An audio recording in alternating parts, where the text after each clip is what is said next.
guys, and welcome back to another review. So we're doing one from Bakerie, and this is the Cotton Candy Champagne Blushlighter palette. We already did a swatch video. If you haven't seen that, go back a little ways on my channel. I did do swatches of this already, so we won't be swatching it tonight. But I hadn't actually went through and used them on my face yet at that point. Now I've used all four, so now I can speak with confidence and with experience on all four of them and give proper thoughts on this. So this retails for $28. Yes, they still sell it.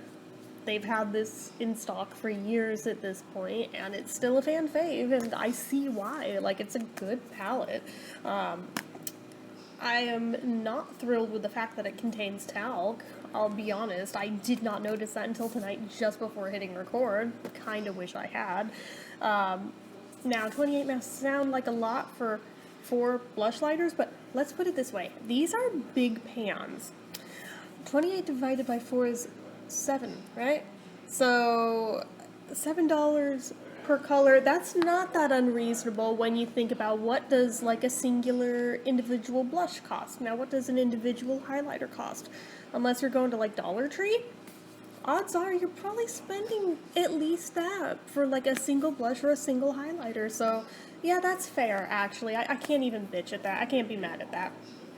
So on the back, it reads, our Cotton Candy Champagne Blushlighter palette is here to give you major glow with 4 rosé flush shades. These metallic sheens will leave you feeling light and bubbly, so sit back, relax, and toast to a second serving of the Cotton Candy Champagne Blushlighter palette. Now the full ingredients list is mica talc, so it's like one of literally the main ingredients that concerns me. Ethyl hexyl palmitate, synthetic fluoroflogopite, titanium dioxide, bisdiglycerol polyacyladippate 2, silica, triethoxycaprilsilane, kaolin, polyisobutane, dimethicone, calcium aluminum borosilicate, magnesium stearate, magnesium palmitate, phenoxyethanol, methicone, ethyl hexylglycerin, iron oxides, red 40, titanium dioxide, and tin oxide. So I also notice it does not say anything about being cruelty-free. That always bothers me to see. It's not necessarily a deal breaker for me, but I prefer when they're cruelty-free, you know, and also talc-free, and this is neither of those two things, so that's immediately a strike in my book. So anyway, so we've got these 4 large pans in here. The first shade, 24-hour Champagne Diet, is like a really vibrant pink, as I'm sure we can tell. The other 3 in the pans look similar. They actually are a lot more different than they look in here when actually on your face. But that pink does go on very pigmented. Ironically though, out of these, it was the one that didn't really show up much on camera, even though in real life it showed up a lot. So your mileage may vary with how it appears on camera versus in real life, but that vibrant one, there is definitely a learning curve, because if you go light-handed with it, which I did at first because it's so dark that I figured, okay, let's just go very light, we can build up. It is very easy to go too heavy-handed when doing that route the minute you go to blend it out, which with these, I will say, unless you want harsh lines for where you're applying it, you're going to need a clean brush with which to blend all of these out. That's just the nature of the beast of what this is. So with that in mind, for something that's that dark, you may think that you've just like stippled it on and everything. You've got a good amount there, and then you go to blend it out and suddenly now it's too dark. And that is the experience I had with that first shade in there, to where I was just like, what the hell did I do wrong? It's real interesting with that one, because I don't think I've 100% mastered the precise amount to use it to its best ability, but since it doesn't really show up on camera even when it's like way too dark in real life, I'm like, I don't know. The other 3 I find to be much more usable. So the second one, even though you wouldn't guess it from the way it looks in the pan, Sip Sip Hooray, this one's actually like a really pearlescent, light, soft pink. I was very surprised by that.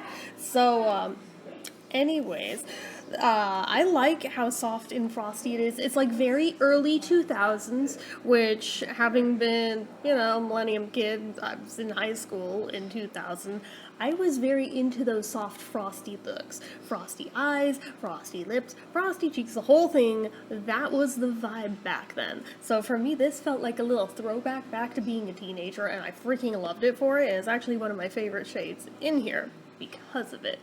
Now, if you were not into that aesthetic, you may not like that shade, because it is for sure very, very pearly and very reflective for it. And yet, not the most reflective one. I would say that goes to the third one, Stop and Smell the Rosé. So, that one, in the pan, looks the darkest, and it might actually be. But it's not as dark as it looks in there. Even if you go a little too heavy-handed with it, it's not as dark as it is in there, thank God. But because it is more, I would say this is the most pigmented one out of all four of these. That pigment is hard to blend out on this one. So I have conflicting feelings. Because by the time you get there, but you still have all the pigment of the highlighter half of it that is still very intense, and even if you go very, very light-handed with this one, you're going to have Tin Man vibes. If you're okay with that, full steam ahead, more power to you. I kind of don't mind that, because, I mean, my whole thing with highlighter has always been like, make me as shiny as David Bowie. Anything short of that, I don't want it. So, for me, I'm cool with that, but I could see for other people where they would nope out on that one on, like, the first try. I found you can tone it down some if you put like a translucent powder over the top. You'll still get some reflectivity through it, but it just won't be as intense. So that makes that one wearable. If it's too much for you, try that. I think you'll actually find that it's actually pretty good that way. And then the last one is actually what I have on right now. This is the No Champagne, No Game. And this one is like a very nude peachy pink, which is very pretty and very easily wearable. Actually, out of the four, I had the easiest time with this one of not having to blend that much to make it look good. The highlight is in exactly the right places. We've got like just the right amount of hue to it to where it's not too light, not too dark. It is like that Goldilocks zone of just perfection. So I really, really like that one. For the failings of like two of them, that one kind of makes up for it for me.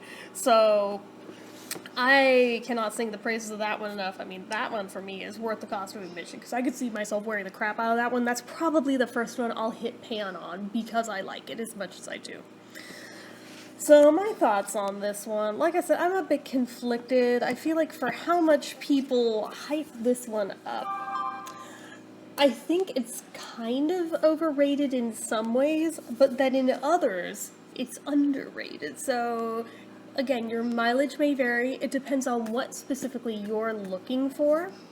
Also with Blushlighters, it is different than wearing blush and then highlighter over top, because with Blushlighter, your placement matters. You need to do it high on the cheekbones to do a lifted look, because otherwise it's going to look off, because the reflectivity is just going to be all over your cheeks if you're trying to place it all over, like some people do with just blush.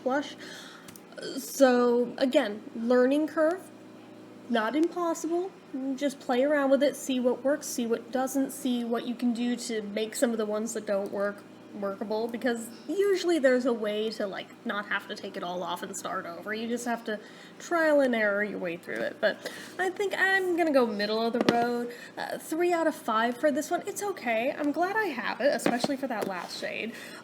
Would I have gone out of my way with $28 to buy it? No, I don't think I would have. And having seen how all four perform, I still don't know that I would, but getting it in a beauty box, oh hell yeah, I'm happy I got it. I was happy the day that I received it. I'm still happy now that I have it.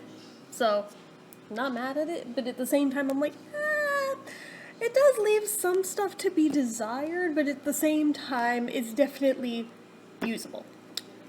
So anyway, that is it for this one. So as usual, you know what to do. If you like this video, go ahead and give it a like. If you're not already and you'd like to be, click subscribe, hit that notification bell icon so you never miss an upload, leave comments down below. Make sure you're following my social media accounts, my Facebook fan page, my Twitter, my Instagram, my eBay, my Reddits, everything and more, it's all down below. And if you like what I do here on this channel and you'd like to help support it, the donation link, as always, is down in the description. Get your name on the end card for a month from the time of donating. Anyway guys, till next time, see ya.